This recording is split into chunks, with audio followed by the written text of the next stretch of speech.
Gate B PYQs 2025 का paper solve कर रहे हैं हम। मॉलिक्यूलर बायोलॉजी एंड जेनेटिक्स दोनों के कंबाइंड क्वेश्चंस डिस्कस करेंगे। First question is the substrate which can act as a inducer for the lac operon. तो जो लैक ओपेरॉन है वो इंड्यूसिबल ओपेरॉन होता है, मतलब इन जनरल ये ऑफ रहेगा, लेकिन जब इसको लैक्टोज येलो लैक्टोज मिलेगा इसके जो रिप्रेसर है उसको, तो ये लैक ओपेरॉन ऑन हो जाएगा। ठीक है, तो मतलब लैक ओपेरॉन एक इंड्यूसिबल ओपेरॉन है।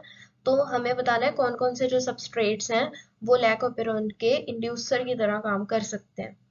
तो लैक्टोज एंड ग्लूकोज नहीं है, ग्लूकोज एंड गैलेक्टोज भी नहीं है, lactose and allolactose is correct answer.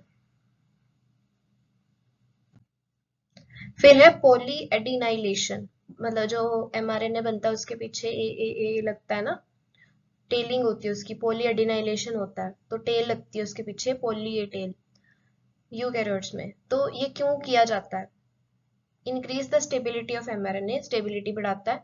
Facilitate splicing of mRNA, नहीं, स्प्लाइसिंग यहाँ से नहीं होती। स्प्लाइसिंग मतलब जो मेजर स्प्लाइसिंग होती है एक, वो हेयर पिन लूप स्ट्रक्चर बन के फिर लैरिएट स्ट्रक्चर बनता है इंट्रोन का। तो मतलब इसका पॉलीएडिनाइलेशन का ए जो ए है उससे इसका लेना देना नहीं है। Import the mRNA into the nucleus, तो नहीं, उसके लिए अलग सिग्नल सीक्वेंसेस होंगे। इनटू द न्यूक्लियस नहीं, गलत है ये। adds methyl guanosine phosphate residue as 5' end of the mRNA, तो नहीं, वो तो पहले ही लग जाता है इनिशिएशन के टाइम पे, तो ये भी गलत है। तो option number A is correct कि ये आरएनए की स्टेबिलिटी को बढ़ाता है। Telomerase is a non typical RNA polymerase, DNA polymerase, reverse transcriptase, restriction enzyme। तो देखो जो जो टेलोमरेज है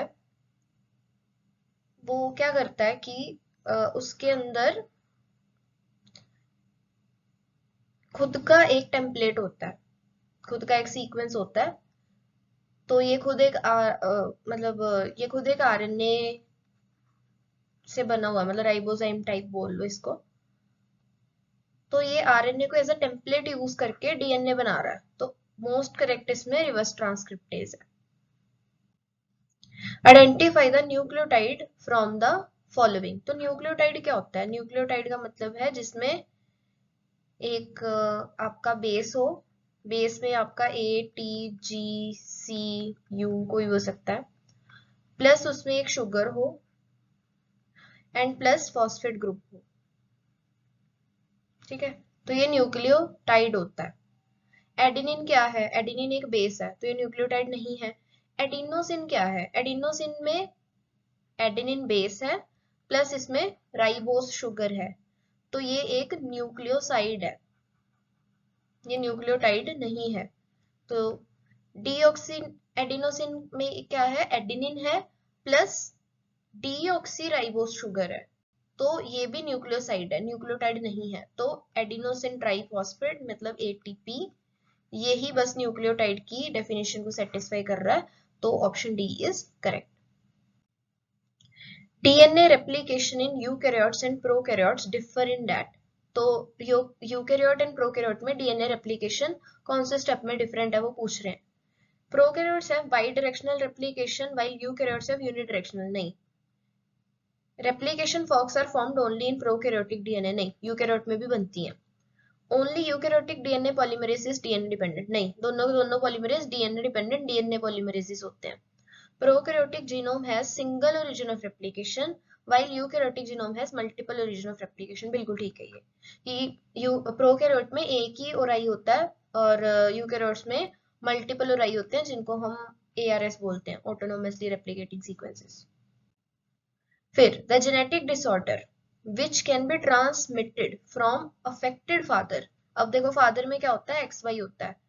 affected father to all his daughters, तो डॉटर्स में तो सिर्फ एक्स जाएगा। अब जिस डॉटर में एक्स जा रहा है वो डॉटर बीमार हो जा रही है, तो पहली चीज तो ये एक्स लिंक्ड होगा, तो मतलब A एंड C नहीं हो सकते। लेकिन अगर सारे अफेक्टेड फादर्स से डॉटर में जब जा रहा है तो डॉटर बीमार हुई जा रही है, मतलब डॉटर में ट्रांसमिट हो रही है जेनेटिक डिसऑर्डर, तो इसका मतलब ये डोमिनेंट है, क्योंकि मदर से भी तो एक उसके पास एक्स आएगा। अगर ये रिसेसिव होता तो मास्क हो जाता है इफेक्ट, डॉटर कैरियर बनती, लेकिन डॉटर क्या बन रही है, अफेक्टेड बन रही है, तो इसलिए it is x linked dominant disease. In humans each female gamete, अब देखो जो फीमेल है वो तो एक्स एक्स होती है, फीमेल में एक्स ही हो सकता है, फीमेल में वाई, फीमेल गैमीट में वाई नहीं आ सकता, तो an X chromosome only, option A is correct. Y नहीं हो सकता, एक्स और वाई नहीं हो सकता, बोथ एक्स एंड वाई भी नहीं हो सकता। Which of the following macromolecular assemblies comprise of snRNA, that is small nuclear RNA, and small nuclear ribonucleoproteins, small snRNPs? तो snRNA and snRNPs किस में होते हैं? तो न्यूक्लियोसोम में नहीं होते, राइबोसोम में भी नहीं होते, राइबोसोम में RNA एंड प्रोटीन होता है, तो ये भी नहीं है, स्प्लाइसोसोम इसका आंसर है। Using Chargaff's rule, determine the percentage of all bases in a double-stranded DNA fragment having 30% adenine. देखो अगर एडेनिन 30% है, इसका मतलब थाइमिन भी 30% होना पड़ेगा, थाइमिन को भी 30% होना पड़ेगा। अब 30 + 30 हो जाता है 60, अब बचा कितना 40, 40 का हाफ कर दो 20%, अब 20% जी एंड सी को होना पड़ेगा। तो ऐसा सा हमें सिर्फ फर्स्ट ऑप्शन में दिख रहा है, नहीं फर्स्ट ऑप्शन में कहाँ दिख रहा है, फर्स्ट ऑप्शन में नहीं दिख रहा है ऐसा सा हमें सेकंड ऑप्शन में दिख रहा है, जिसमें ए टी 30% है, जी एंड सी 20% है, तो option B is correct. Next question है, which of the following does not cause epigenetic gene silencing in plants? तो एपिजेनेटिक्स का मतलब होता है कि गैमीट्स वगैरह बनने के बाद ऑर्गेनिज्म बन गया, अब इन्वायरमेंटल चेंजेस की वजह से उसमें कुछ कुछ डीएनए में कुछ कुछ चेंजेस किए जाते हैं, जैसे मिथाइलेशन वगैरह, यूबिक्यूटिनेशन, एसिटाइलेशन एक्सेट्रा, है ना। तो डीएनए मिथाइलेशन इसका आंसर, देखो यहाँ पे लिखा है नॉट, तो ये तो करता है, एपिजेनेटिक जीन सेलेसिंग हो सकती है इससे, इंटरफेरेंस से भी हो सकती है, हिस्टोन मॉडिफिकेशन भी हो सकती है एसिटाइलेशन मिथाइलेशन से, तो प्रोटीन यूबिक्यूटिनेशन इसका आंसर है, क्योंकि इससे प्रोटीन मतलब बन ही गया है प्रोटीन, तो जीन साइलेंस कैसे हुई, जीन ने जब प्रोटीन बना दिया तो जीन साइलेंस थोड़ी हुई। नेक्स्ट क्वेश्चन देखते हैं, a given mature mRNA has a 5' UTR, एक एमआरएनए में 5' यूटीआर है, उसमें एक ओआरएफ है और उसमें एक 3' यूटीआर भी है, 5' की length 600, 600 and 300, what is the maximum length of protein this mRNA can code for? तो देखो जो 5' यूटीआर होता है और 3' यूटीआर वो प्रोटीन बनाने में हेल्प नहीं करता, उससे कुछ प्रोटीन नहीं बनता, प्रोटीन बनता है ओआरएफ से। अब देखो ओआरएफ की क्या लेंथ है, 600 न्यूक्लियोटाइड्स हैं, 600 है, और हमें पता है जेनेटिक कोड में 3 होते हैं, तो इसका मतलब इसको 3 से अगर डिवाइड करेंगे तो 200 अमाइनो एसिड्स बनेंगे, लेकिन एक स्टॉप कोडॉन भी होगा, इसीलिए आंसर आ जाएगा 199। Down syndrome is generally caused by, तो ये आपको याद करना पड़ेगा, डाउन सिंड्रोम में ट्राइसोमी होती है 21 क्रोमोसोम की। विच of the following base pairing follows चारगाफ rule? तो चारगाफ रूल देखो 5' टू 3', तो 3' टू 5', तो ये आमने सामने वाले सेम सेम होंगे, तो ratio A equal to T आ जाएगा, जी इक्वल टू सी आ जाएगा, दोनों में, है ना, दोनों में नहीं मतलब कुल मिला के डीएनए का कॉम्पोजिशन। तो पहले देखो यहाँ पे ए, यहाँ पे टी, टी ए जी सी, हाँ तो ऑप्शन ए ही इसका करेक्ट है। ठीक है, नेक्स्ट क्वेश्चन देखते हैं, विच of the following resembles a charged tRNA molecule? तो चार्ज्ड टीआरएनए मॉलिक्यूल से कौन रिजेंबल करती है? तो प्यूरोमाइसिन है, ये देखो याद ही करना है, मेमोरी बेस्ड क्वेश्चन है, टीआरएनए मॉलिक्यूल से प्यूरामाइसिन रिजेंबल करती है, इसलिए वो हॉल्ट कर देती है फिर ट्रांसलेशन को। How many unique 6 nucleotide long DNA primers can be designed when the first base is a purine and last base is a pyrimidine? तो देखो याद करना पड़ेगा, प्यूरिन क्या होता है AG एंड पायरिमिडीन CUT हो सकता है, लेकिन अब डीएनए की बात हो रही है तो यूरेसिल तो नहीं होगा, C एंड T में से कोई होगा। अब देखो 6 न्यूक्लियोटाइड्स लॉन्ग है, 1 2 3 4 5 एंड 6, तो 6 है।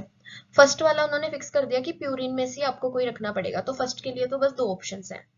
इसी तरीके से लास्ट वाले के लिए भी 2 ऑप्शंस हैं, लेकिन बीच वालों में चारों में से कोई भी आ सकता है। तो यहाँ पे ऑप्शंस है 4, यहाँ पे भी 4, यहाँ पे भी 4, यहाँ पे भी 4, 4 4 इंटू 4 इंटू 2, तो ये टोटल आपके पॉसिबल ऑप्शंस बन गए।